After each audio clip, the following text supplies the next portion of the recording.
अस्सलाम वालेकुम दोस्तों, कैसे हैं आप लोग। मैं हूं आपका होस्ट समी और आप देख रहे हैं हिस्ट्री टीवी। दोस्तों, हिस्ट्री ऑफ राजपूत पार्ट 3 में आप लोगों का वेलकम है। इससे पहले हमने हिस्ट्री ऑफ राजपूत के ऊपर 2 पार्ट्स बनाए थे। अगर आपने नहीं देखे तो पहले जाकर वो आप देख सकते हैं। आज के पार्ट में हम बात करेंगे राजपूतों के अरूज की। हम जानेंगे कि राजपूतों को कब अरूज मिला और कब इनकी सल्तनतें कायम हुई।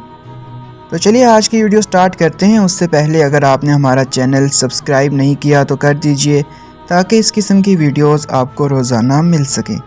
CV Vaidya history of medieval India में लिखते हैं कि जब बुद्ध मज़हब के ज़ेर असर हिंदुओं में जंगी रूह ख़त्म हो गई तो राजपूतों ने मौका पाकर मुल्क के मुख्तलिफ हिस्सों पर अपनी हुकूमतें कायम कर लीं।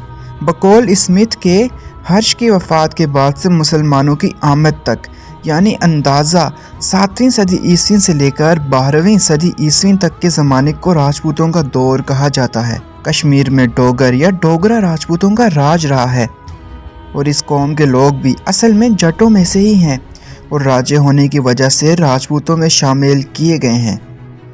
मुसलमानों की आमद के वक्त काबुल से कामरूप तक, कश्मीर से कोकन तक की तमाम सल्तनतें राजपूतों की थी और इनके 36 राजकुली यानी शाही ख़ानदान हुकूमत कर रहे थे।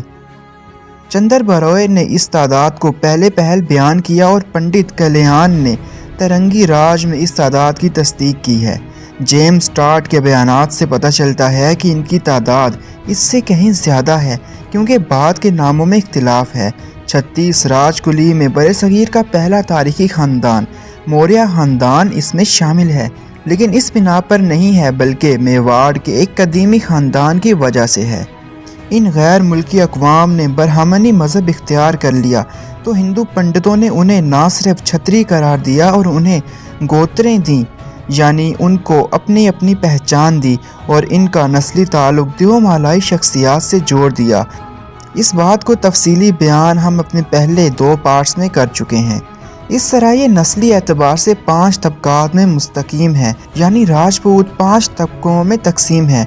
सूर्या या सूरजवंशी, इनका मोरस आला रामचंद्र है और तमाम सूरजवंशी कबाइल के शजरा नसब राम के लड़कों लो और कश से मिलते हैं। चंद्र या चंद्रवंशी, इनका मोरस आला हरि कृष्ण था। हरि कृष्ण का लक़ब यादव था जिसका एक तलफ़्फ़ुज़ जादव भी है, इसलिए चंद्रवंशी कबाइल यादव के अलावा जादव भी लिखते हैं। अग्निकुल या अघहंसी, रवायात के मुताबिक ब्राह्मणों ने कोहे आबो पर एक अग्निकंड यानी आग के अलाव जलाए जिनको देवताओं की मदद से जलाया गया। नागवंशी या तक्षक, हिंद आर्याई में तक्षक शाम को कहते हैं और ये अक़वाम का दावा है कि ये नाग की नस्ल से हैं। जट या जाट, जट कौम का राजपूतों के साथ नस्ली ताल्लुक़ है, इस वजह से कई जट और राजपूत कबीले एक ही हैं, जैसे पामर जटों का भी और राजपूतों का भी।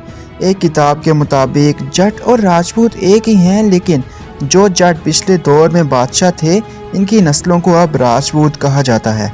या जट और राजपूत एक ही नस्ल की 2 शाखें हैं।